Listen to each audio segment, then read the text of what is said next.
Hello. Welcome back. Hey, everybody over in the chat. Great to see you. I'm so glad that you're here. And welcome to all the members who are there in the chat, too. Really good to see all of you. I'm Natalie, and this is Scientology Life After a Cult, where you'll catch me in the mornings doing recaps about the news that has the internet buzzing when it comes to Scientology. And let me tell you, there's a lot. There's a lot going on. And I talk about my 35 years in Scientology and how I left with 3 generations of my family. Another thing I do, which I absolutely love doing, are interviews with people in the community of ex-Scientologists, people who are protesting Scientology, pretty much anybody with connections to this whole thing. And tonight is no exception. Before I tell you about my guest, I just wanted to go over a little bit of housekeeping here. If you are watching this on March 13th, tomorrow the 14th, we're going to do the recap at 8:30 a.m. Central Time. We usually do it at 8 a.m., but tomorrow I have to do it at 8:30 a.m.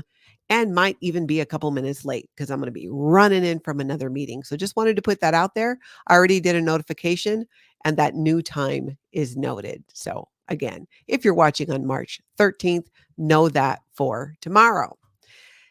Now, my guest this evening, we're going to be talking about the secret Scientology underground vaults, which I heard about when I was a Scientologist and no surprise was hit up for money to help pay for it. This is something that the average Scientologist does not know a ton about beyond being told that these secret vaults exist and a little bit about what goes in them. And we are going to be able to talk to someone who helped to build these vaults and knows the tea, knows who has seen them, who would be allowed to. Because my big question is, has Tom Cruise been in the vaults? He gets all this special treatment because he's David Miscavige's BFF. But did he get to go in the secret Scientology vault? I don't know. We're going to find out. So I would like to welcome to the main stage here, Dylan Gill. Hey, Hooray! thanks Hip, for hip, having me. hooray. Welcome. That Many still of you, makes me cringe. I know, right? You know what? I think I'm finally over it. Like Good, now, I bet. yeah, because it's at the beginning of every single thing I do, and then we say it. So many people on my channel have almost made it, well, have made it a meme. So a lot of times that's what they'll comment when they're excited about something. Hip, hip, hooray. And my Right. Australian friend said that that's a thing there. Like they do that as part of just the norm. Wow, that's crazy. I know. I only remember it at course room, like at course time. Yeah. If somebody had a win or something, and then of course musters and that kind of Yeah. stuff. Anytime you had to acknowledge L. Ron Hubbard at an event, lot of it going on at an event. That's why I want to take it back. There's many things in Scientology that I've been working on taking back. And that's one of them. I'm taking back Right. the hooray. You're not going to ruin it for me, Scientology. Yeah. Jeez. That's a good thing to take back. Yeah. Yeah. For Now, sure. Dylan, a lot of people know you as Blow Drill here on YouTube. Right. And in the chat, I think a ton of people know who you are. And some might not know, many might not know over on my channel that you have this fascinating history in the Sea Organization, in that you were at what's considered to be the highest levels in Scientology, working on these secret underground vaults. Right. Yeah. No, there was a man up mission done to populate the Church of Spiritual Technology, and I was scooped up during the second phase of that. Yeah. So let's fill people in. The Church of Spiritual Technology. Can you explain a little bit about how that relates to Scientology? Is it run by the Sea Organization, etc.? Yeah, sure. So during the reorg, when David Miscavige took over, like right around the prior to the LRH death event, Scientology was kind of going through a big reorg due to Larry Wollersheim, and a few other big cases like that. Yeah. Um, So part of the corporate reorg, there's actually a policy called corporate reorg or corporate structuring. And it talks about making an umbrella. So they splintered off all their corporation. That's where we got Wise, Able, Applied Scholastics, Way to Happiness, And then that's how we got all the continental liaison offices and basically all that whole new corporate structure under CSI, which is Church of Scientology International. And then even at the same time, right around that time, like 82, 83, the Watchdog Committee issues came out. Mm, And the reason why that's kind of important is it's a very distinct parallel to how CST was presented. So you know how a lot of people are like, well, Mike Rinder was WDC OSA. yeah. Like that's not even an org. Like WDC, WDC, the Watchdog Committee. yeah, that's not even it's not even a thing. It's just a name. WDC is in name only. Yeah. His post would have been OSA Programs Ops CMO. Mm, So he would have always been in the CMO echelon, as that's the side of, so that goes up, which is like all the management. So CST, when that was formulated, it was formulated around the same time RTC was formulated. And it was started as a garrison mission, which is a mission that's fired out of Action Bureau in one of the management organizations. mhm. And it's a long-term mission. It doesn't have a foreseeable future. It has targets that you continually check off, basically. So that's Sure. how kind of CST was started corporately. The way that it was started in the Sea Org and disseminated to public Scientologists was they created a fictitious name called LRH Archives. Yes, and And that I was familiar with. right. And so that was disseminated right around the, like, do you remember when the ship project kind of started becoming like a mumble and a, Yeah, like, free and wins they, when they were recruiting. right. Before it was the ship project and then it became the free wins before, while they were doing all that. So it was kind of like a little rollout. Um, and so LRH Archives was the same time. And that was all done through the corporate entity that is for profit called Author Services International. Yeah. And they basically raised you probably remember the leather Dianetics books that Yes. came out that were gold. Those were all Special editions. right. They were sold for LRH Archives.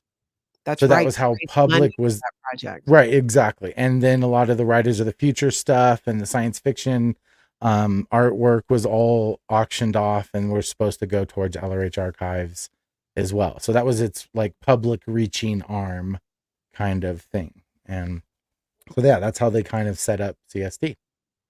So CST being the Church of Spiritual Technology.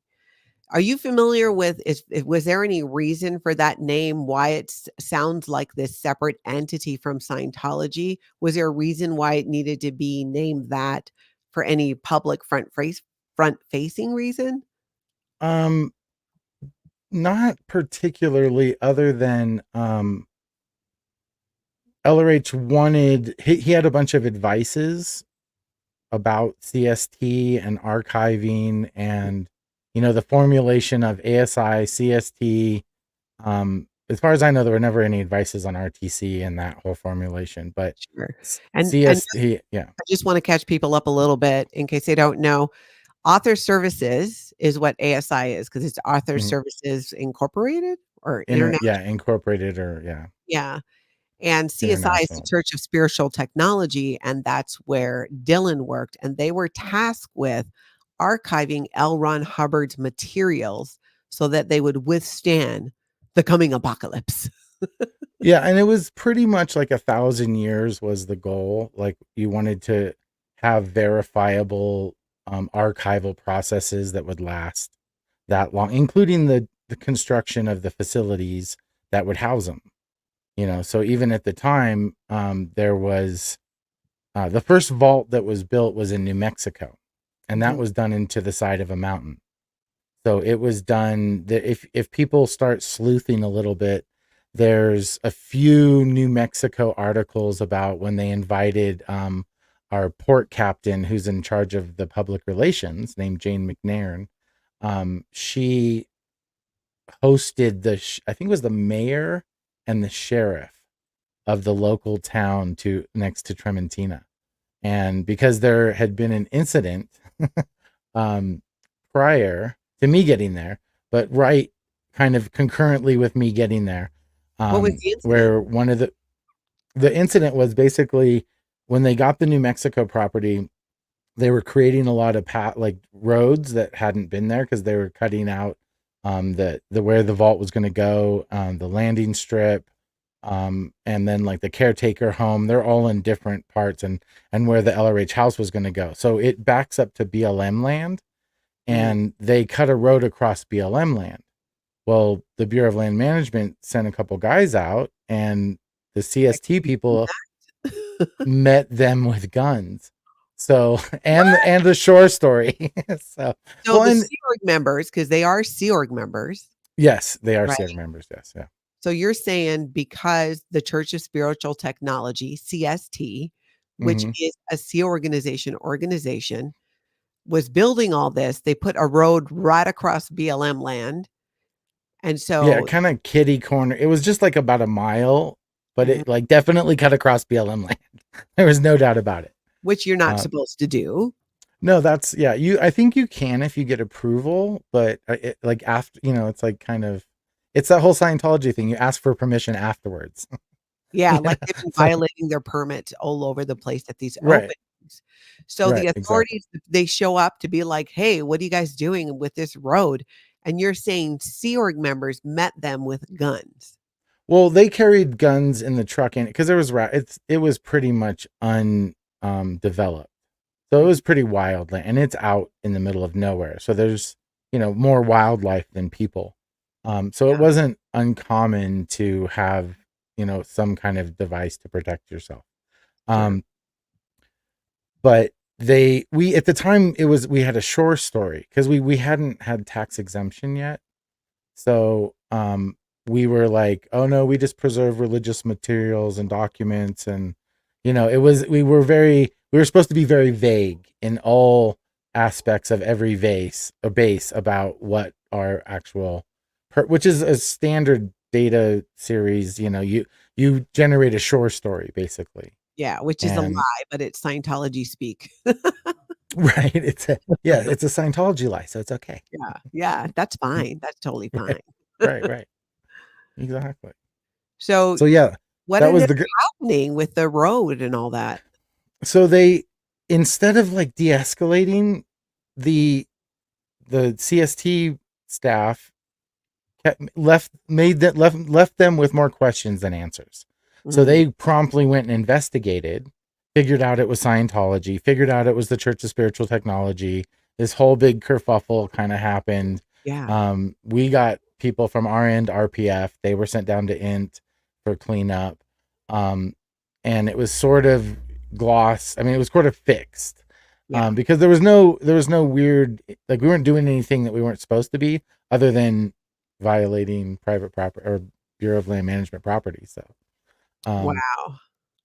so it was kind of it was a contentious, and everywhere. Like it's, if you look at Scientology's history, it's exactly how they moved into Florida, That's true. Secret. right? It's the Just same. It's so their MO never changes.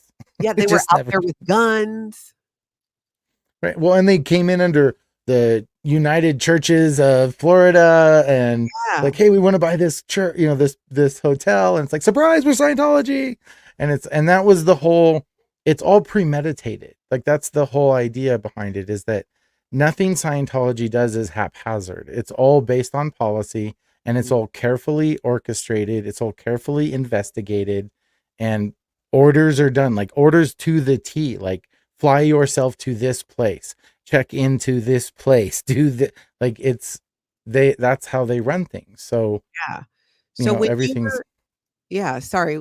Okay, so was the first one you're saying was in New Mexico that was the first vault that was built. that was built? The main base was always up at Lake Arrowhead, or the surrounding towns are basically Crestline, Rim Forest, um, Twin Peaks, and Lake Arrowhead is actually further away, closer to Big Bear. But Yeah. because that's the main, and that was one of the things, even being staff up there, is you referred to the base by different names to different people. Mm.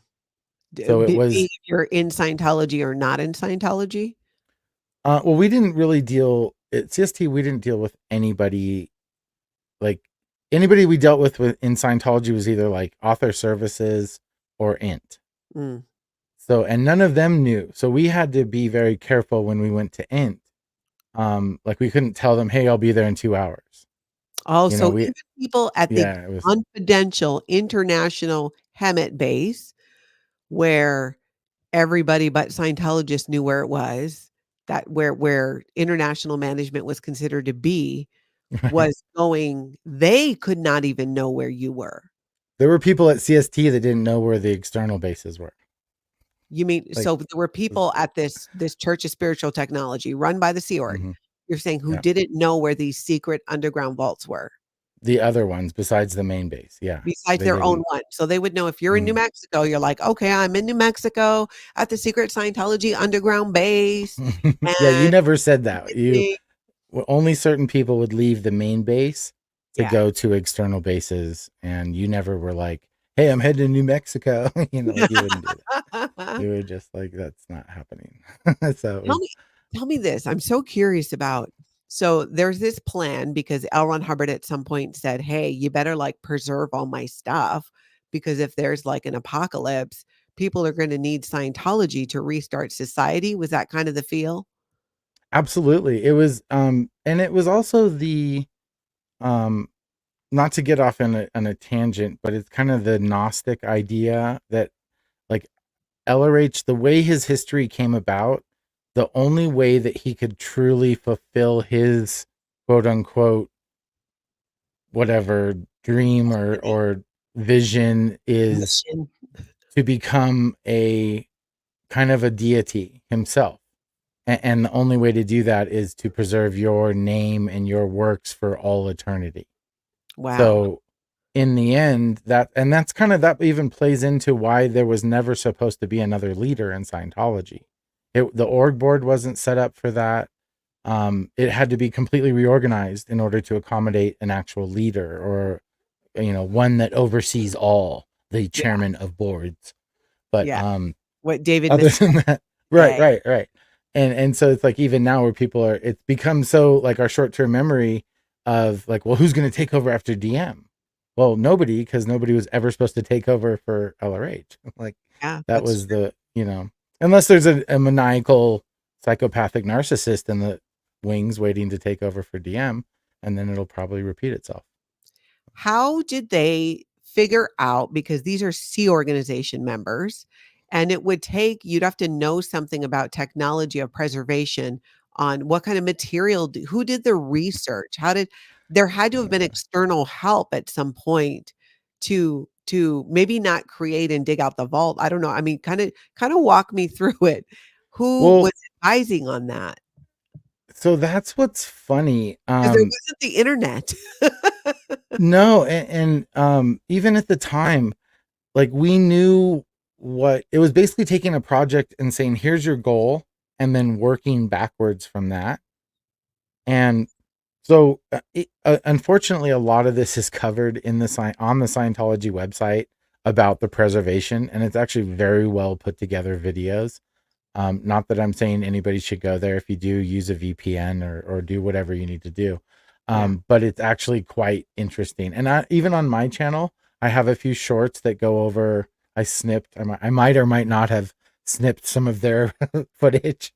Um, so, and I have no intention of monetizing, so they can take it and do whatever they want with it, honestly. So, um, but yeah, so the process basically went that we're going to need to archive on plates, and we're going to need to archive on paper, and so they went and found the most archival paper that is around, and then they tried to improve on it. And so that was outsourcing. The most popular paper where people were putting really important documents that they needed to last 1,000 years. Right.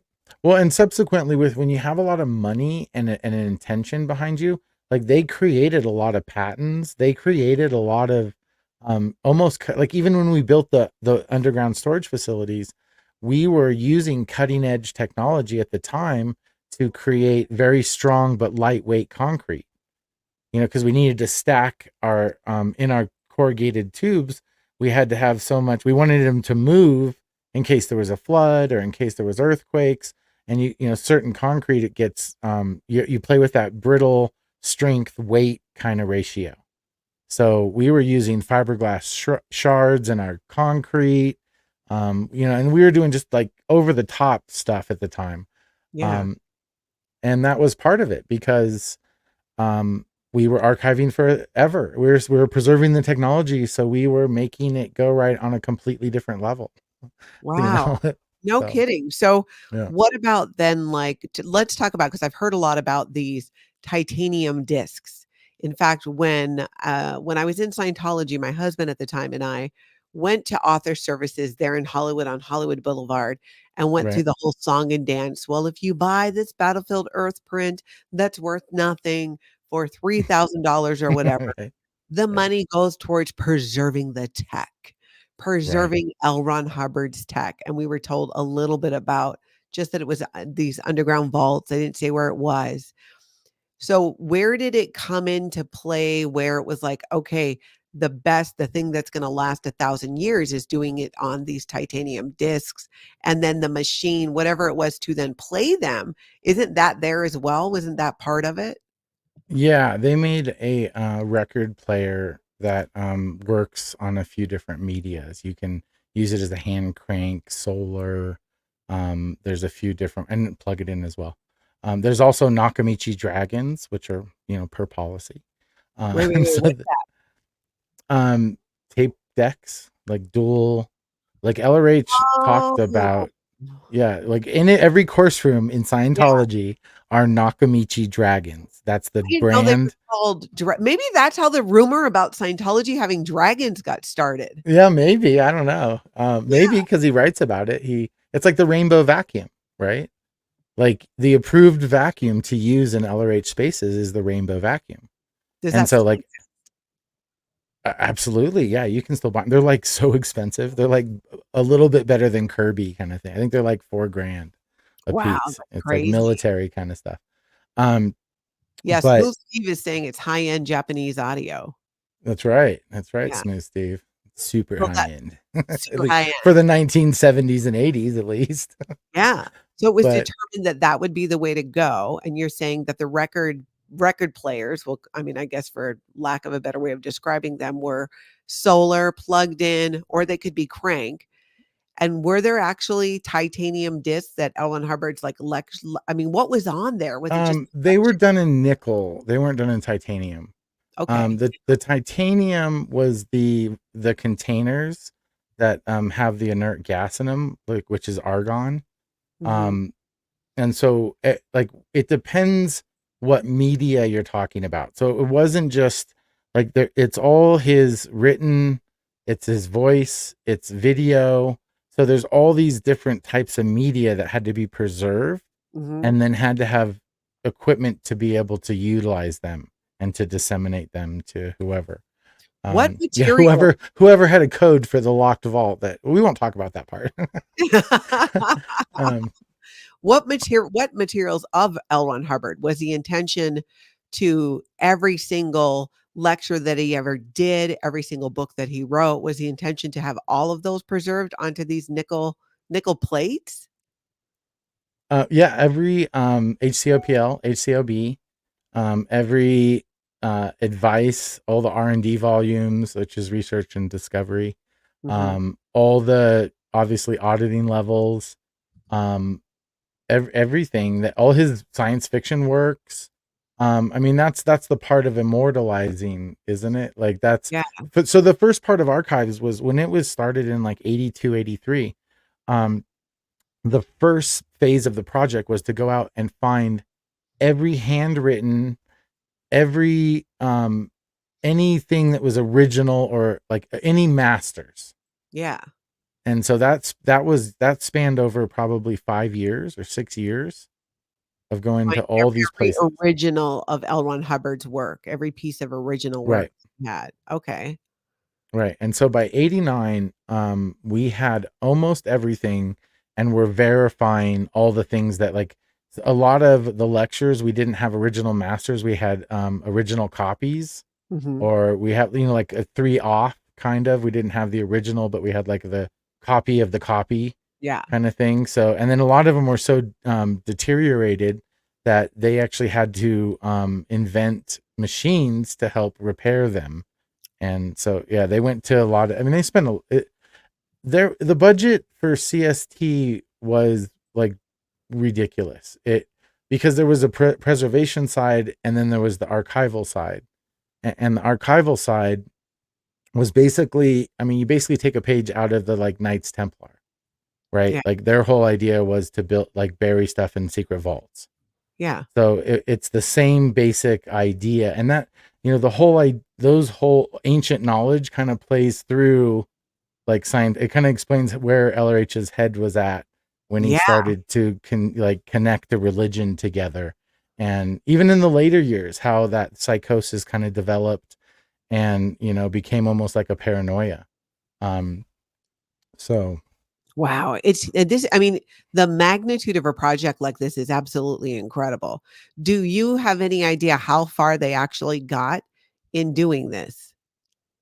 Because it's a lot of, um, I mean, L. Ron Hubbard did a ton. I mean, wrote a lot and said a lot. yeah, well, that's the only job. That was our only job, was to do that. So they got everything. Like everything is pretty much in vaults, um, and preserved And as the we OT speak. levels, Absolutely. upper Yeah. levels. We had guys that were of we it was really we had a guy that wanted to leave. And so this was like a shell. I've tried to explain this to a few people, but because I've had a narrative about Shelley for a long time, just because I'd kind of been there and knew what the general like way that org works. Yeah, you're And talking Shelley Miscavige? uh-huh.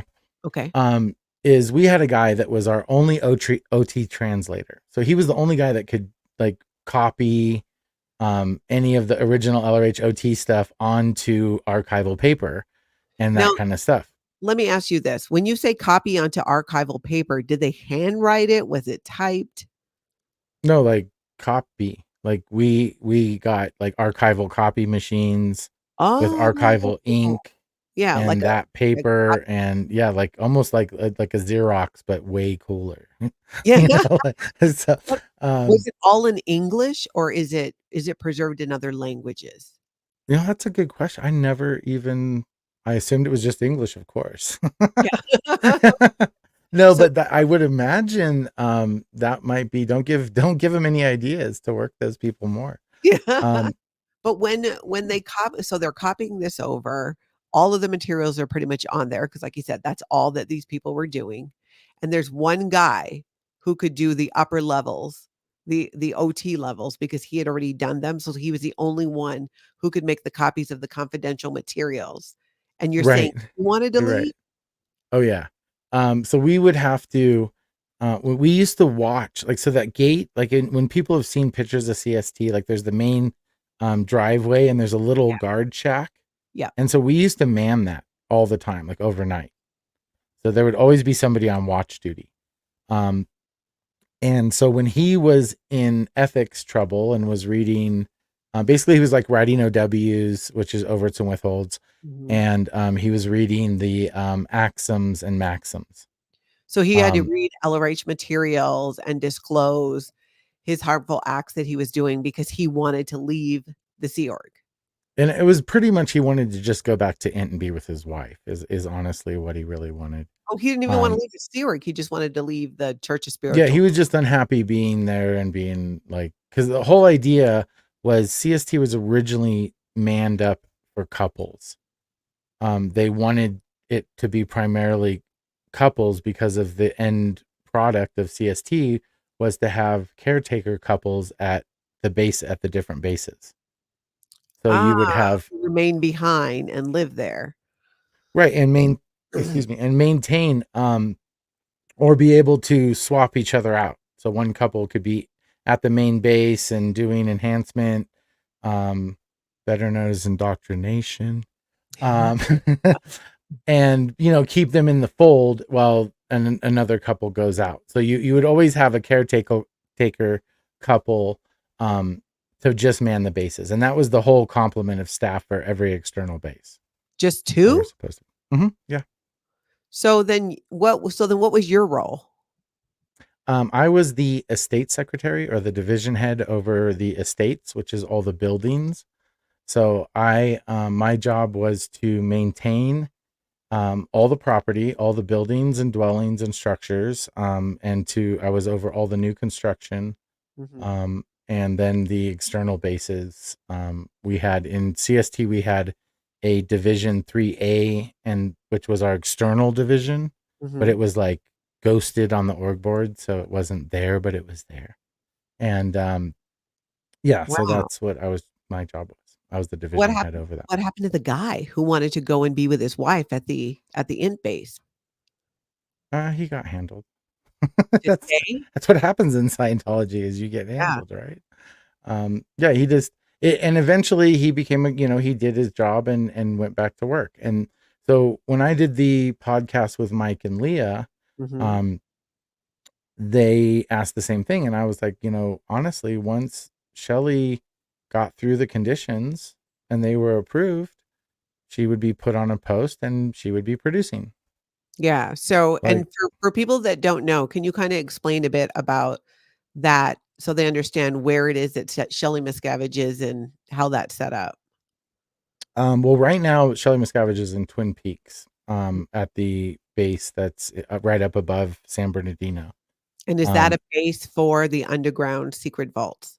There is a vault there, but that is also the main base where the production building is and where the almost entirety of CST staff are housed. There's only um 19 CST staff total. Wow. So like everything. There's no other. Yeah. Um so yeah, there's not a lot. And there wasn't a lot when I was there was between usually 16 and 19. Hmm. There were never really more than that. And Um how many of these bases are there? Right now there are four. There was supposed to be a fifth up in Montana, but Hmm. they went there kind of same idea in the cover of darkness, started making a bunch of racket, and all the locals were like, "What the hell's going on here?" And Yeah. they pretty much said, "No permits, you're shut down." And I just spoke to the lady who her family used to own the property before um, CST bought it, Hmm. and she wants to buy it back. So, but I Wow. don't think it's for sale, unfortunately, because her whole family, like she had like 5 generations that grew up there. So, Wow. um, So then Scientology just owns that property out in Montana and they're not doing anything with it then likely. right, right. It's they don't do anything. So the actual bases there are two in California. One's in Petrolia, one's at the Lady Washington mine, which is in Tuolumne County. Hmm. And then there's one in New Mexico in Trementina, which is just a few hours southeast of Taos or Las Vegas, New Mexico. Yeah. And then the main base is up in Lake Arrowhead. You said that when Shelley Miscavige finished her conditions, she would have been put on a post. What did she have to do conditions for? And for those that don't know, conditions in Scientology are a series of steps that you need to do to raise your status with the group. Right. I think it's Well, so I didn't get the that. Could you try again? why is Siri talking? is that you? I hope That was mine. that was not me. So what did she have to do conditions for? Is that something that anybody coming in had to do? No, no, no, absolutely not. Just the way that she was put up at CST originally with her, she had like three handlers basically. Um, it was more of, it's the idea of when you have somebody, especially at CST. So the way I was busted out of CST, I was in New Mexico, right? Mhm. So I was called back immediately to the main base. I'm sure they were like pissing their pants if I even thought that there was anything wrong because I would have all this opportunity to leave. Yeah. And even when I was at CST, I mean, we can talk about it sometime, but like I would fly to New Mexico and drive a rental truck back, Mhm. stay at a hotel overnight, like Yeah. have cash to they give me cash, Yeah. so I could have taken off and done whatever I wanted, whenever I wanted. Yeah, Um, so they give you cash to pay for the rent a car, cash to pay for a hotel. in the hotel, right? Exactly. And food or whatever to eat along the way. Um, Always cash though, not like here's a yeah, there sign. was no corporate credit card. Um, And even getting cash was the typical Scientology FP, which is financial planning. Yeah. Yeah, it was a pain in the ass. Like you have to sign everything out, sign it back in, and do your accounting and all this crap. Yeah. And yeah, it's really they're very, it's projection, right? They're so anal and weird and about finances because they're so dishonest about finances. So it Yeah. makes sense that they think everybody's going to rip them off because they rip everybody off. Yeah. So So then what do you think would be Shelley Miscavige's role then at the base? Because she's not a couple. Maybe she is. I guess we don't know. Would she right. be a caretaker at one of these at this base that has the vault? No, in fact, the caretakers are, I know who the caretakers are, and it's not them. It's not her. Mm-hmm. It's a couple. And yeah, so if she was out there, like I said, she would either probably gone out there to relieve them for them to come back and, get up to date on everything, or it would have been part of her job to go out Mm-hmm. there, to maybe inspect the vaults or maybe Yeah. take inventory or because whether, I know that it's like, oh, Shelley was, like banished to this place. She was still Shelley Miscavige. Like there was only 5 people on the int base that dealt directly or really knew about CST for a long time. So And it was those a 5, secret project even from international management. absolutely, absolutely. We It can sounds do it in the like chat. Does anybody want to guess who the 5 people are? the 5 I people can give you all clues. One of them is somebody that Serge Del Mar likes to talk about a lot. who's Or still 2 of there. them now. Angie One of them's still there, yes, and one Karen of them is not still there. Huh? Karen Bass, No, no. Angie Blankenship. Angie Those are Blankenship is one. Yes, that's one. that's one. One. Michael Rinder, Mike Sutton, DM, and Shelley. Is Michael Rinder related to Mike? Wait, that were there then. Yes, he was one of the main people at that time that would Oh, have, that knew. not Marty. Marty wouldn't have known. It was definitely Rinder, Blankenship, Sutter, and then Shelley and DM were the people. I dealt with DM, and my ex-wife dealt with Shelley like all the time, like weekly, daily sometimes. So On the that's, and so her job, she would have come over more as Shelley Miscavige. She would have come over, and if she was, the reason why I say conditions is it was assumed that she had bypassed, let's say it was basic Scientology. No, none of this like sentimental husband and wife stuff, which that's just a consideration. In the Sea Org, that doesn't really, in the end of the day, you're not husband and wife. It's just you're a body. Like you're not a body, so you don't have that consideration. Shelley would have come over because she had bypassed David Miscavige on implementing the org board and also moving their birthing to another spot. And he got pissed off and then he banished her. Well, that's speculation because I don't know. I wasn't there, but I do know the policy, and I know bypassing. I know the policy is basically what an executive wants on their lines, and they don't, bypass is not one of them. So that would be an actionable offense for HCL, not OSA, because OSA is not internal facing to the Sea Org. OSA is external facing for threats. Their only internal facing job is to find any kind of infiltrators or spies. That's their only internal. Everything else that's internal is handled through the Hubbard Communications Office. Got it. So, so I'm trying to picture this.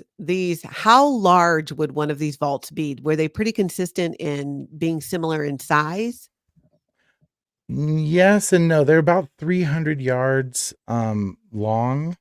But like the one up at Lake Arrowhead is about 270, I think, or right around there. Okay. But it's a little, so it was basically you had a square footage that you had to fit, and it was whether we would stack it or stack it side, like 2 or 1 long one. Yeah. So we did 1 long one in Trementina, 1 long one in Petrolia, 2 in Lake Arrowhead, kind of thing, with it, connecting tunnels kind of thing. Yeah. So then when all the materials are in there, like you were saying there's archival paper that was used, that all of LRH's writings were put on, and there were nickel discs for the lectures and were the videos on the nickel discs as well? No, they were archived through, and so some stuff could last a lot longer than others, and that's why it was sort of redundant. Yeah. Right. So you could put a translation of a lecture on a plate that will last, like a stainless steel plate that will last thousands of years. Yeah. You can also put reel to reel, but that's only going to have a shelf life of like 300 to 500 years. But Mhm. you can seal it and put argon, and so that if you archive it and preserve it, chances are that when it hits the atmosphere again, it's not just going to disintegrate. It'll actually have some integrity. Got it. Um, How did the so that Sea Org members learn to archive these items? there's a thing inside the Sea Org called Radidi. And Are you serious? That's how they learn? it stands for read it, drill it, do it. it. And the other thing is what is greatness? Mhm. And I always have said, and when I was at Flag, I've kind of had like 3 different Sea Org careers. I started out at Flag, and then I went to LA, and then I went up to CST. Yeah. And I was only supposed to go to LA to get my clearances to go up to CST, but sometimes, Scientology is kind of a crazy place. So I ended up doing a crap load of missions in LA under a lot of the international people. Yeah, you came and did a mission at my organization. I You did, and I were yes. chatting, and we figured out that's when I was in the Sea organization in the Estates org, and you came rolling up in there and sent the commanding officer to the rehabilitation project force, right? Yeah, Or we did. We did a sit handling mission into yeah. your org and RPF to the commanding officer. Yeah. Mhm. Yeah, I remember that. I want to say I was like almost 16. Yeah. Well, I was 16, 17. Yeah, Then I right. got in 17 then. Right. No, so it was pretty crazy. Yeah, no, nuts. When you look back at that, it's crazy being a part of that so young. And Yeah. then as you like mature, you Mhm. start seeing, or I guess you don't, you start seeing some of the cracks, and you start seeing a lot of the inconsistencies, and you start seeing how the policy contradicts itself. Yeah, And completely. so you sort of, if you allow yourself to even catch a wind of, or like follow some of those threads, because even LRH said one out point is enough to have to do an evaluation or an Mhm. investigation. Just one. Yeah. So when you start seeing out points in the Sea Org, you're like, holy shit, Yeah. like this, we need to do an investigation and figure out where's the out ethics, where's the SP, and it's like, no, we don't do it over in this part. Like, oh, wait, what? Well, Yeah. that's an out point. And that should be It's like you train some people too well, and then they kind of unscrew Accidentally themselves, unbrainwash themselves. Right. And I think that it wouldn't have happened unless I went to a place like CST. Yeah. Because 'Cause it then was that, kind of like, I mean, as far as jobs in the Sea Org go, I've heard that CST was kind of like working up there was not like it was working at other organizations. Is that true? yes, yeah, and no. I mean, it was a true estates org, so you would have a lot more understanding of how it ran than a lot of people, because a lot of people were in service orgs Yeah. or management orgs, and I came from middle management, like the basic observation and execution arm. Like, how Chris Shelton likes to say he was in the Continental Liaison Office. Mhm. I was in the organization that watched those guys, Yeah. right? So it was like, that was more Call it management, like, I call it Dunder Mifflin, the Continental Liaison Office, because that's where I right. ended up leaving from. That place was so awful. And you were there when it was in at Big Blue, right? Yeah, it was in the blue buildings. Yeah. I remember Yeah. that hallway. I hated I can still smell it. I can smell that hallway. the little offices on the, and you never realized that those were like patient rooms. Like Mm. that was like a post-op or something. That's what, and it was crazy to think, and all these file cabinets and all these people doing, yeah, it was, but I Yeah. always saw that from a level of like going into it with, um, my job title for my almost entire Sea Org career was being the observation and execution arm for Watchdog Committee and CMO International. Mhm. So it was like this big responsibility of like, we were challenged with acting and being little LRHs all day, every day. Oh my god. That was our job. We Chinese schooled it. What is being said or done to me is being said or done to the Commodore. Mm. Anything in the course of action of my duties, it's crazy Yeah, to think about, you mean you would so in Scientology and in the Sea Org, for those that don't know, Chinese school is when they would repeat things back. So somebody would read off, something, right? and Right. everybody would just yell it back. So you guys would do that with your things that related to So your the job. Right, and no. So the MAA, so in different orgs, this is something that's a weird nuance. Is in the CMOs in the continental units, we would do Chinese school every day at lunch muster, Yeah, every day, yeah. and with our master at arms with his swagger stick, pointing the way. Mhm. What is greatness? And everybody's like, "What is greatness?" And then you go, and then at the end we're like, "Hip hip hooray, hip hip hooray!" And then we go run off and do our little jobs for the next 120 hours. That's right. Now, just so I kind of have a clear picture of this, then with these vaults, the materials they were archived, so they were preserved in ways you were saying with like argon gas. Is that what it's called? Right. Yes. It's an inert gas, basically, that doesn't allow oxygen to Hmm. penetrate. And then they're put into just some type of container and just all set in these vaults. Are they just kind of stacked up and labeled? What does it look like when you go in?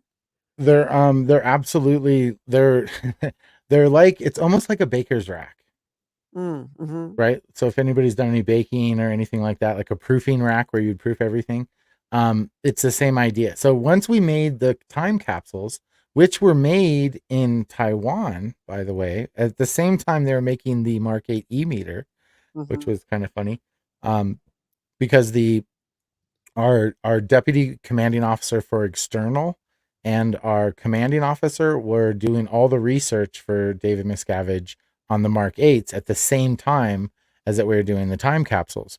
Wow. And So so once that's we, what they were called, were time capsules uh-huh, with the yeah, materials in there. Were they're there super written fancy. it sounds like it. Yeah. Was there like, did anybody put in a letter like, if you find this, here's what it was and here's what it is? Was there anything that explained what it was? Because what if the apocalypse did happen and the people that are left, or who knows how much time goes by and someone shows up? There's a Are routing form, they of course. Step one. Right? Step one, right on go to see the registrar. Yeah, Buy your exactly. book, right? Leave any money. Whatever monetary there is now, use that to pay for everything. That's right. Um, $5,000 equals 2 goats. that's right. Yeah. So there'll be a bunch of guts sitting by the vault. Um, no, well, and that's one thing that, like, so we were very compartmentalized. Like, my job primarily was to build the underground storage facility, the buildings that you would actually archive you'd put everything in the titanium capsules and put the gas in, and then those would be basically stuck on a rack, and then those would be transported into the vault, and then a blanket, a fireproof, to, I think it's like 5,000 degrees or 3,000 degrees blankets put over it with a little CST logo, and it's all super fancy. Um, but that we never, when we were briefed about like that part of the archival process, they were never like, to me, it would make sense that there'd be like, you know, number one, open this one first. But it's Yeah. like, what would stop people from opening like the OT levels and Yeah. first or whatever? So there were, when we designed the vaults, and this is all from deduction, it was no briefing, is we had a few areas that would have another door. So one of them I know for sure was for personal effects because that was only in one vault. What do you mean Um, personal effects? well, so from the time, and this can be verified through like watching like Janice and a bunch of her, which is amazing that peeling like her stories, Yeah. give a really Scientology. good history and chronological order of everything that happened like prior to, um, landfall, basically to flag. And so even at that point, LRH was, um, he was fond of collecting like rare gems and different jewels and things like that. And so those always had to be, um, basically accounted for, inventoried, right? So these rare gems and jewels of L. Ron Hubbard are also kept in these vaults? I would, we were never briefed directly, but I know for sure there was a spot for all his, because all his LRH houses were also set up with his like personal stuff, staff area, like, and so it was sort of, um, implied that these other areas that, and again, the way they did it, like, so when I, is a good example is when I first got to CST, I was expediting, which is what most new staff goes to the personnel office and then you expedite Mhm. and then they figure out where they're going to put you. So they figured out where they're going to put me. They put me on post as the estate sec and I started doing my job. So for about 6 months, I'm doing my jobs. And then one day the commanding officer brings me in and tells me all about the external sites. And before that, I had no idea. Yeah. Um, so there's a compartmentalization, Mhm. right? And he was like, nobody else knows. The only people that know about this are the exec structure. Don't tell, the rig. And that's, you just learned, even being where I come from, you learn not to just have that kind of small talk. It was just like not smart. Because Yeah. somebody will be like, great. And then they'll turn around, write a KR and out security is a bad in the Sea Org.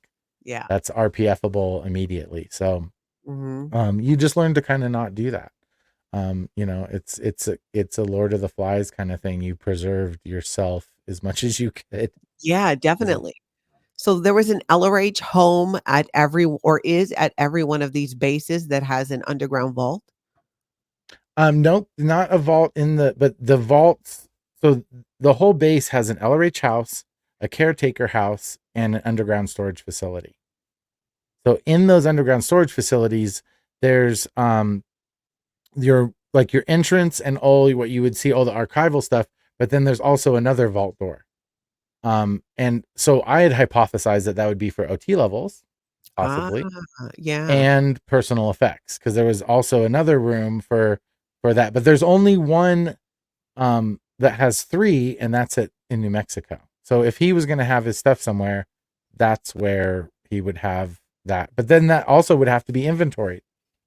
So, Yeah, and so um, each of these homes for LRH would have everything that he would need. So here's something that always confused me because, in the Sea Org, we were always told, right? We come back, you sign a billion-year contract, you come back again and again working for Scientology in the Sea Org for free.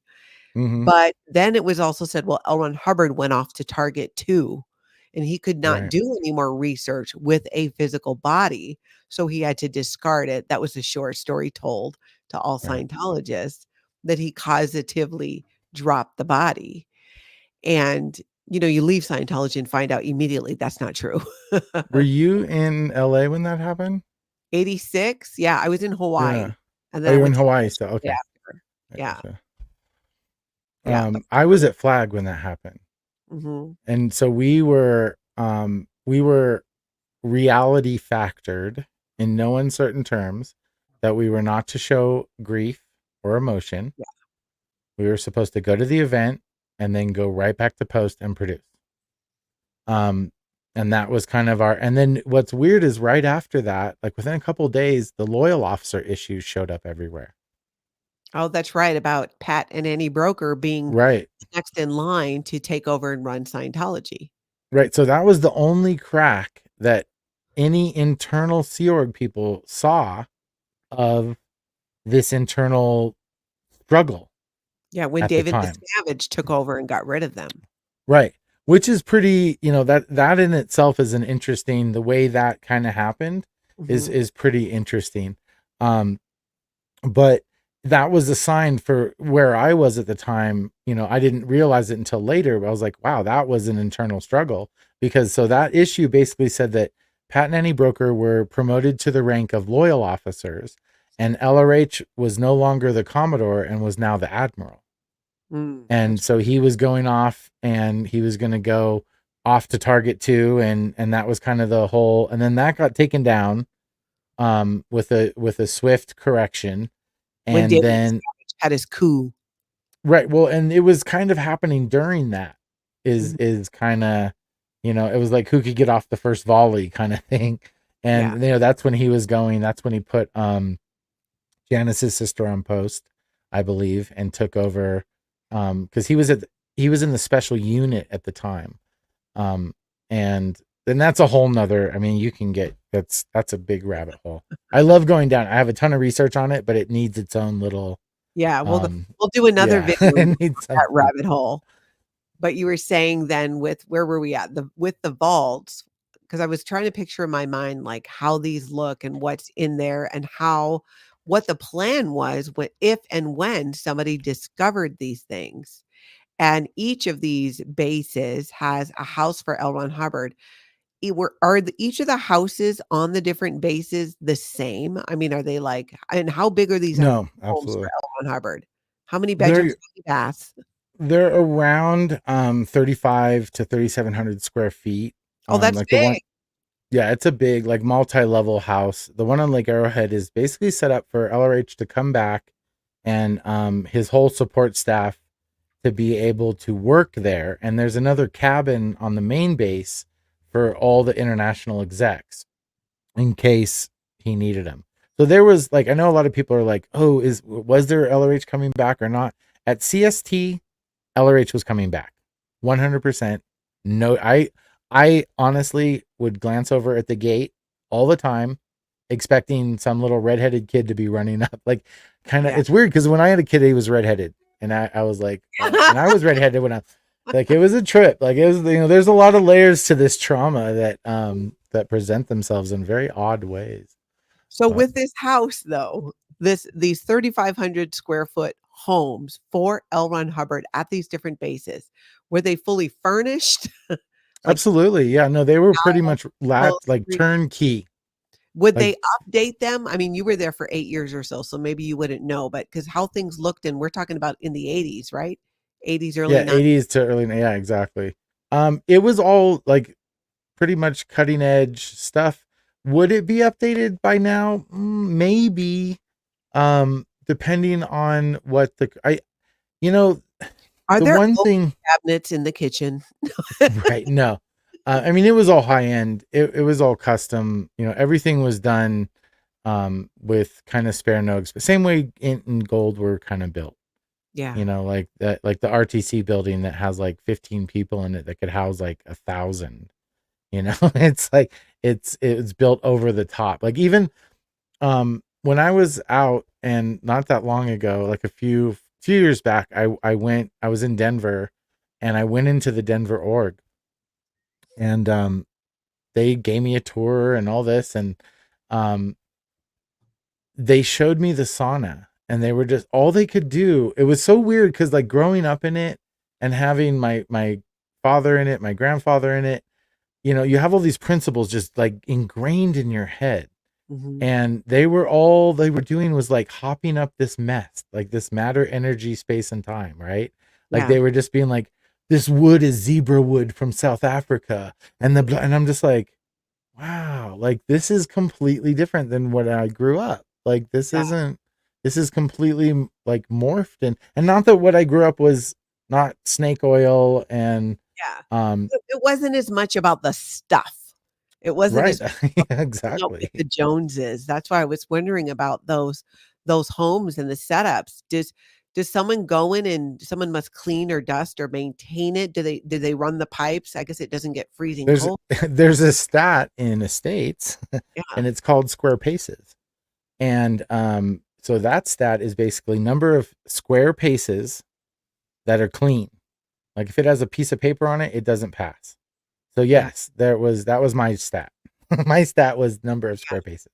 So yeah, we had to make sure all the spaces were clean and upkept. That's why, clean ship project is a big deal for people in the States, because Yeah.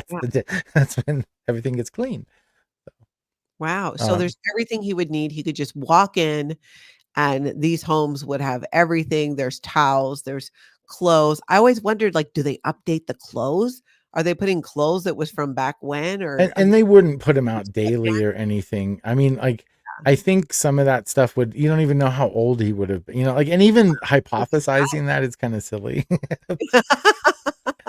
I picture it's like what is it, Talladega Nights, when he's like little teeny infant baby Jesus, Yeah. and he's like I kind of pictured him as like 8-year-old LRH or 12-year-old LRH, not like Yeah. infant LRH. But Or yeah, they didn't. I've never seen LRH clothes being put out daily. I'm not saying anybody's a liar, but anywhere I was, I never saw people putting out his uniforms every not day putting them anywhere. out, but are you saying that the clothes are there though in the closet? No, there was no clothes or any. It was all, and then it's not like you wouldn't stock it with food. Like you weren't. It Yeah. wasn't an imminent return or anything. It was. It was like like if you bought a brand new house that was furnished. That was Wow. basically. And so they just sit there empty because no one's allowed to live there or stay there, right? Well, and that's where you look at the real intent, where all war is based on deception, Mhm. right? And the one thing that we should always 100% assume about David Miscavige and anybody associated with him is everything he's doing is war to him. Mm. And so everything is based on deception. So part of that is, when you look back, he's building all these amazing properties to what? Enhance the property value, to add value. He's basically so unimaginative that he has to copy the Mormon playbook. Mhm. And that's kind of what CST and a lot of, even now, their plan is to take all the areas, any space that LRH ever wrote anything, and make it a museum or make it a place Oh, that people can right. come by and be like, oh my God, he wrote the way to infinity here, wrote route to infinity was here, Make it And a so, museum nobody's gonna visit. well, and it's also making jobs for people that don't need a job anymore. Mm. So like once you finish your archival part, like it's just maintenance, or you can create new jobs, or Yeah, so what yeah, do you maybe they'll make them go back and do them in different languages and put vaults in every country. Who knows? So then are these vaults locked up?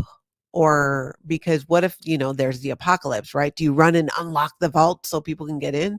Like how will Right before, Yeah, run. yeah. Yeah. 'Cause I would But then imagine everything would burn up, right? Like, so it's kind of a catch-22. yeah, because how do you get into the vault? Because there Well, would I'm ashamed to say that I have no idea. To be honest with you. Yeah, it never came up. I never asked, It was kind of one of those built. I remember the vault doors, they were huge, 3 feet thick. Like, I mean, steel, they were full on. Um, but yeah, never even thought of like, I imagine the code's like 8008 or something, right? Like, that's what I kind of figure. so It's there like, is an actual code then that somebody would need to enter. no, it has a locking mechanism. Absolutely. You can't have them open like that, because then that would devalue the archival process. Even though they're all in, you still have to have that area treated until you can't. Right. So, Yeah. air scrubbers, that kind of thing. So yeah, I don't, that was never, even though New Mexico was done, Petrolia was the only vault that wasn't done that I wasn't in. Yeah. But yeah, it never really, and it's probably 1, 2, 3, 4, 5. Yeah. The code is password. Yeah. The password is Hubbard. Right, ZZ. exactly. Hubbard rules. Wow. Um, Let yeah, me ask it's you, pretty much, go ahead. I'm just like so fascinated. I have so many questions, and I just want to answer a question for the chat. If you go to my channel, there's a button that says join. You can click on that. You can also go to the description of this video. Actually, I don't know if I put it in there now that I'm thinking about it, but on my channel, there's a join button, and that's how you join, because people were asking in the chat where that was. Oh, So cool. Yeah. these vaults, they're there, the materials there are VIPs or like, because I was running because Tom Cruise and David Miscavige are so tight. Would he be given a tour or allowed to see it, or is even it off limits to him? Um, the short answer is it's absolutely off limits. Um, I remember when this is kind of one of the things that got me speaking up again in like when Anonymous came out. Yeah. Tony Ortega had done some sensationalistic pieces on it. And at the time, you know, I think part of being and growing up in Scientology is you're very analytical. Mhm. And you're kind of, you know, when you process stuff, it's like you're kind of right here, right now, and matter of fact, which isn't a bad trait, but it can be very annoying. And I know that I possess this trait. So um, I think that I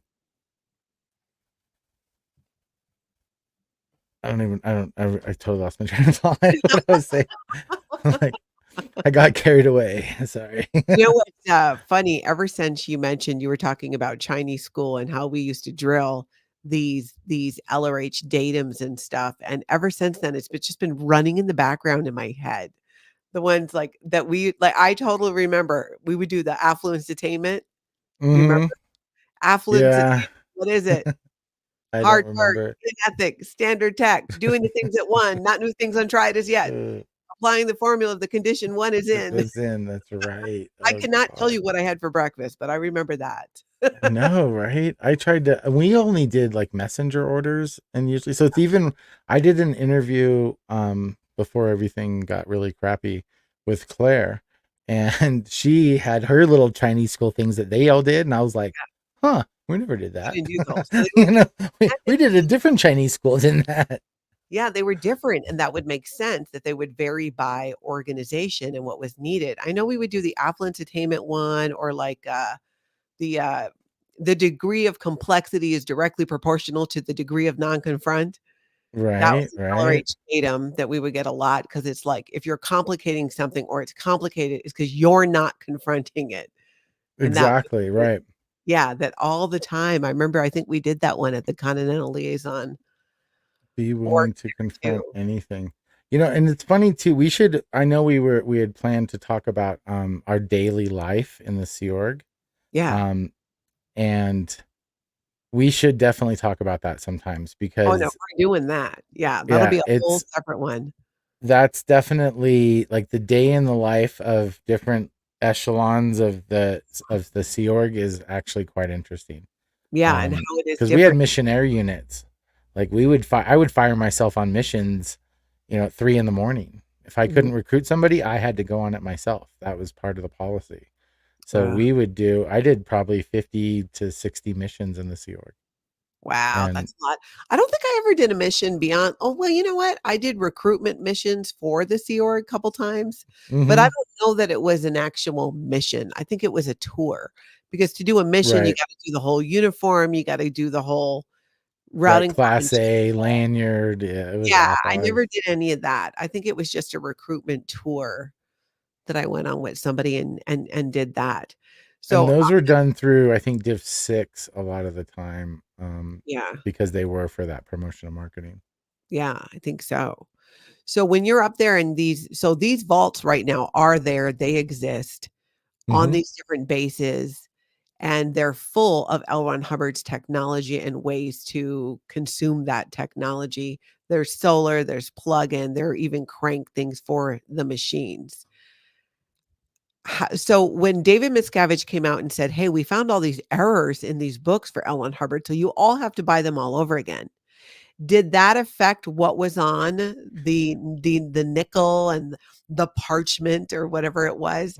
Did Well, any of and that that's, be updated? yeah, it did that whole golden age of tech. So Yeah, the there gold was like the first, and then you would remember the very first like kind of golden age of tech when like success through communication and self-analysis, like all the intro courses came out. yeah, the beginning Before course. that, it was like Hubbard Academy courses. Like it was kind of billeted as almost like a junior college, and that's what they were called, was Hubbard colleges and stuff like that. So even as a kid, you were doing like adult courses. Even the student hat was hard to do. I think you're muted, Dylan. Oh, there you Hold are. on. Now you're back. Now you're back. Can you hear me? Last time your mic went out, you could not hear me. I did it again. Yeah, I got it. Okay. Kelly Mills is I won't asking. touch anything. Yeah, don't touch anything. How many There's vaults? 4 vaults. 4 vaults. Okay. I'm just going to grab just a couple questions here. And say, Lorraine, hip, hip, hooray. Thank you for becoming a member on the channel. Appreciate that support. Lorraine. Demarchy D, is Big Blue haunted? The Big Blue buildings. The basement is pretty sketchy. Mm-hmm. I lived in Lebanon Hall when I was there. Yeah, me too. What floor did you live on? 4th floor. I can't remember if I lived on the 4th. I was 4 north, pointing towards the observatory. Oh, okay. I was on that side. I don't think I was on that side. So couldn't see. Remember how they had all the bathrooms were at the end of the hall? Mm-hmm. Yeah. I hated that. You're like trying to get out there for a shower. Had to go in your towel. No one gave you a robe. The only reason why I stayed in Leb Hall was because my 2D at the time was up at CST. Yeah. And we were in 2D birthing. So yeah. That's where they put all the super high execs. I was in Lebanon Hall, but I wasn't an exec at all. I was bottom of the barrel. Were you just married? I was married to another bottom of the barrel. I was keeping a low profile because I knew my mouth would get me in trouble. So I'm like, I better get the estates org. Yeah, no, I wasn't trying to do that. So these bases are there. No one's allowed to see them except the people who are there. There's a couple at each base who are caretakers and keep an eye on things and go in and clean and do inventory, like you're saying. Keep an eye on L1 Hubbard's house. But this isn't something that even Sea Org members are allowed to tour. Now, are you aware of any plan to add more of these bases?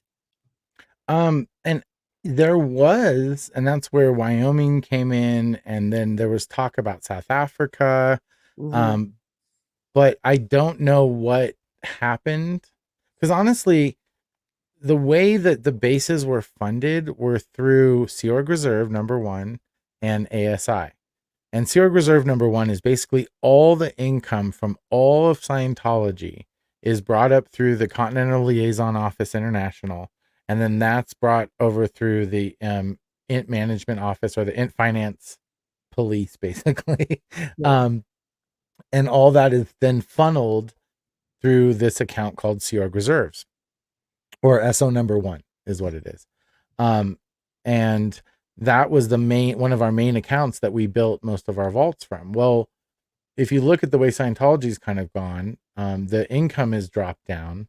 So, somebody who appears to be like a David Miscavige type figure who is doing something that it gets him like negative fuel, because it's not admiration for him, it's admiration for his quote unquote Messiah, which is pretty obvious that he's kind of past that and he wants to attain, I'm sure there's when he goes to bed is like how much I've done for this organization, how ungrateful. I think that plays in a lot to why there's no more vaults. Because that doesn't preserve David Miscavige, that preserves LRH. He'll probably make his vault. Well, and what they do, SMP. That's SMP? his Scientology Media Productions. That's like David Miscavige's little baby. So now they're putting all this money into, so these are like tangible things that you can touch that only like the whole Ideal Org program. That's not policy. There's no freaking policy about that. All of it is making the org Saint Hill size. Yeah, 5.4xing the stats. Yeah, that's why so many people left and had that upset, because that wasn't LRH policy to build these organizations. Nancy says, this is so creepy. If someone finds this stuff in 1,000 years, they will think we're all crazy. Can you imagine? Let's even say, let's paint a picture, right? Let's say there's apocalypse and everybody's gone. And one day, maybe some aliens show up and they're like, oh, let's go check this out. And they go in this vault and they're going through the Scientology materials because they're like, this must be really important because it was preserved. And they get to the Xenu stuff and they read it and they're like, that didn't happen. Right. Or the fact that English will probably be obsolete by then. Like, Yeah, why wouldn't they put it in like a more internationally acceptable language, yeah, or if you like those kind of things. And it's that whole idea of like, when you're in it, you don't question, yeah, you do it, and if you don't do it, you're counterintention. yeah. So you do it, and later you start unraveling things. Like I remember when I realized it, I'm like, how are they going to get in the vaults? Like I was just like, whoa, like it was one of those moments where you're just like, wow, that's what corrosive, persuasion is. Yeah, That's really what it is. it is. So, Irrelevant Panda. So once complete, does each vault get sealed forever? Or does the 3-foot thick door get opened on occasion to inspect or whatever? yeah, and yes and no. It's supposed to be kind of closed forever, but there are certain vaults that have personal effects that would be inventoried. So there would be vaults that would be open, and they're all capable of being opened. And to your point, maybe having some materials swapped out when they find a few more commas or semicolons in the wrong place, kind of thing. Yeah, yeah, So because you would think they would go through and need to be able to do that. absolutely. I Right, mean, it's accessible. They're not, there would be nothing that would be, it's not like you put a little wax seal on it and then you're like, wait, that's broken. So yeah. With the vault in Wyoming was never completed because they never pulled permits for construction. right. Yeah, exactly. That's what I was saying. They started just working, and they helicoptered, because it was such a hard terrain. They actually helicoptered uh containers in full of all the materials and equipment and stuff, and just put up lights and started working, got no permits. Like everybody was just like, nope, this ain't happening in Wyoming. And it didn't. Yeah. So good on them. Not happening in Wyoming or Montana. That's right. Are these empty Hubbard houses properties justified as being used under some religious clause in regards to property taxes, or could the tax man come collect like in New Haven, Connecticut? So that is one of the reasons why it was kept secret for so long, is Ah, that CST was denied their tax exemption. And when Scientology got their tax exemption, CST was denied. And then they had to do a few more things and threaten a few more people, and maybe, snuff a cat or two. Um, I mean that in the best way. I like cats. um, but they had to do that, and then finally they got their tax exemption. And then there's a video shortly after that where DM addresses the ship people about the progress, and he calls it CST. And the reason why he's able to do that is because it's an independent religious organization, tax exempt now. So wow. Sarah says, wow, I wonder if, like Easter morning someday, people will come looking for survivors of a nuclear holocaust, and instead they find these empty bunkers filled with meaningless dribble. right. Well, and it But has a shelf life, a that's the thing, is thousand the years. English language will have it. If there's an apocalypse, it providing people that speak English survive, there's a possibility they might be able to interpret it. But if they don't, it's kind of all for naught. Yeah, it So seems like an idea. Do you have any idea how much money each one of these bases take, or maybe an idea of what it takes financially to build one of these vaults with the materials and everything? are basically about 22 million um in 1980s 90s money. Wow. So our production building was right around 14 million at the time. That's Um, crazy because that really shows you how much that at the upper levels of Scientology and international management after L. Ron Hubbard was gone, David Miscavige, whoever, believed so much that L. Ron Hubbard was coming back and that this technology needed to be preserved, that they would put that much money in the 80s, $22 million at each one of these. That is an incredible amount of money for a bunch of stuff to just sit there. well, and they're doing like even in the late 80s, they were doing microwave technology. They were putting fiber optics in conduits at the time, which any techies out there would know that that's very early for fiber optics. Um, and they were part of that was to have, like, I'm sure it's there now, but was to have a line between int and CST and possibly ASI Yeah. where you have direct communication that can't be like sabotaged or infiltrated or anything like that.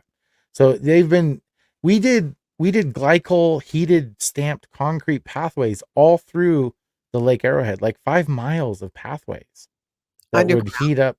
No, like just walkways, like out between all the buildings. And in winter it would turn on and it would warm up before the snow fell and it would melt, so all the pathways would stay dry. It's just money to spend money. I'm telling I honestly, he copied the Mormons. Mm, Like the that original DM. Jeez, man. Joseph Smith, come on. cannot be original. GG to 3, the doors to open these vaults are right at level surface, or how do we get down into the vault? Sounds like So Gigi's there. Did she like book a ticket already? yeah, she's ready. She wants to get to that vault door. There will be a building that is usually, it was a vent building that we called it. But it's like a staging building that is in front. So you don't just have like a vault sticking out of like Yeah. the earth, or so it's like a building to kind of mask it. So you go down and there's a little elevator door and Well, like it's you said, pretty. there's a guardhouse or area right to each of these, but it sounds like a lot of them are, or a few might be in the middle of nowhere, or are they completely fenced off? They're all in the middle of nowhere. They're all fenced and they're all like, there's nothing in proximity to. So like the vault in New Mexico Yeah. is a good distance away from the LRH house, which is a good distance away from the caretaker's house, so it's the same in Petrola. I think the vault in Petrolia is like 3 or 4 miles from the caretaker house. Wow. And you have to go through the caretaker house to get to the vault site. Oh, wow. Yeah. What about oh, I totally just lost my train of thought. I keep forgetting this one question. With the way that the vaults are designed, right? And if you covered all of L. Ron Hubbard's materials, then there's no need to add other things into it. You just might have to update it potentially, depending on what comes up, right? Because David Miscavige redid the books, redid so many things. They may or may not be updating them, because you said they worked off original L. Ron Hubbard writings and Well, and lectures. that even at the time, that's what to me seemed like, if there was any weird stuff going on, like squirreling of the tech, Yeah. we would have found it.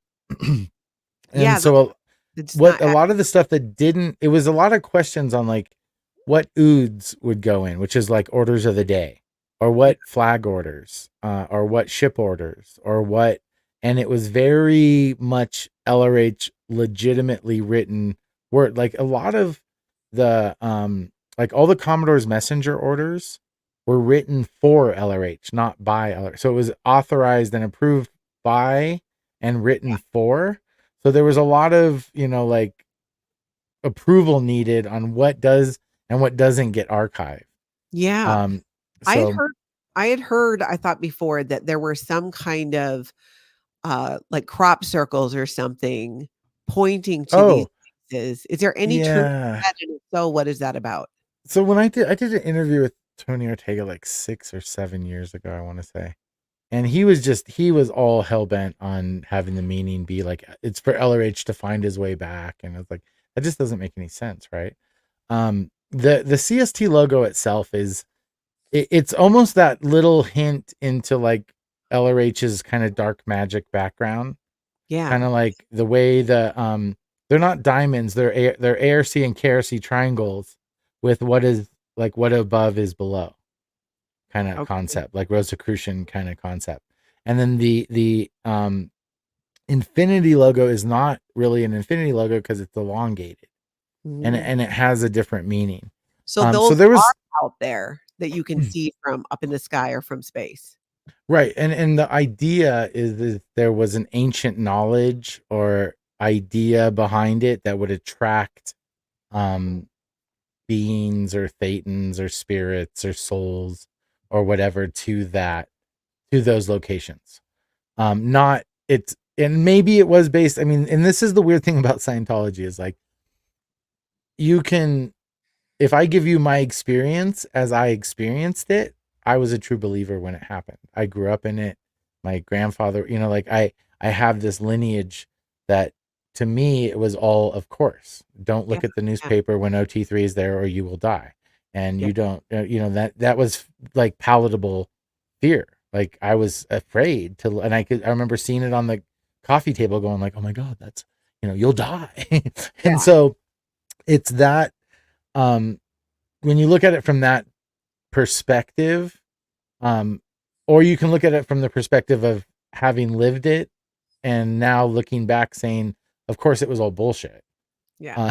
So, but at the time, like that's a lot of, I think when we a lot of us tell our stories is, I'm kind of to a point where I like to look back at it as I experienced it Yeah. Yeah. and look back and be like, wow, these are some of the things that happened and why I am the way I am now.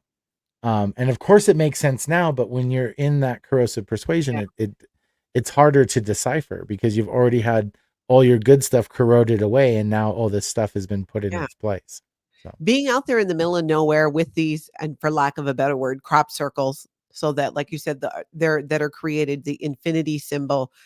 Are these at each of the bases so that from space or from up above, like you said, they were created so that beings would be drawn into that area? they are. And even the Creston Ranch was given to CST.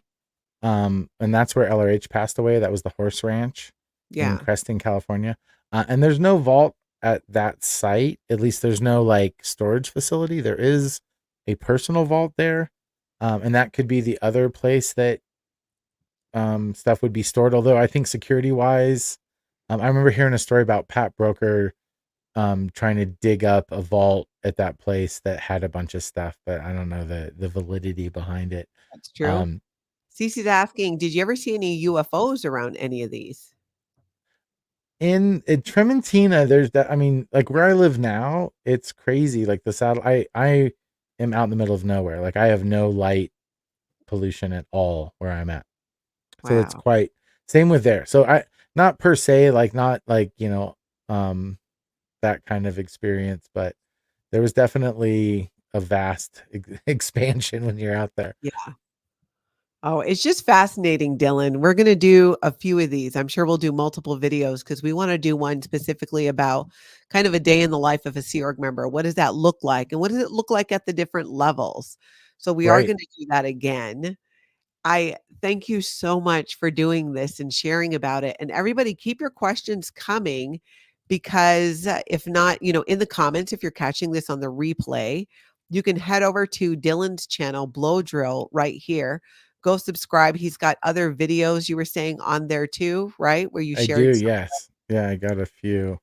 On my shorts, if you look at right the there. shorts, yeah, those are the see. I know it's up, go up a little bit. I think maybe they're not shorts. Yeah, that one. So all Okay, those are like 1 and 2 minute little, and they go. Some of them go over CST, and so they'll give you some pictures of the vaults and the containers and junk like that, and just cool. some Awesome. So little. everybody get over there and subscribe if you don't already.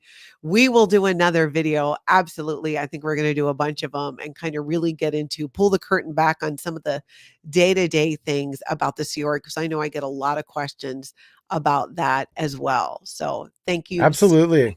I much. think that would be amazing. That would be fun Yeah, for I sure. agree. Pause for Andrea. It's so interesting for sure.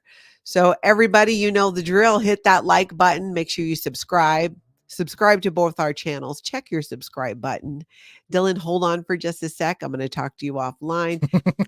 Everybody else, Thanks, tomorrow. guys. Yes, and thank you for being here. Tomorrow, I'm going to do the roundup with Scientology news at 8:30 a.m. Central Time. Usually I do it at 8 a.m., but tomorrow I have to do it at 8:30. If you're watching this on March 13th, I should say that. All right, everybody, have a great rest of the evening. And most importantly, get out there and have the most amazing cult-free day.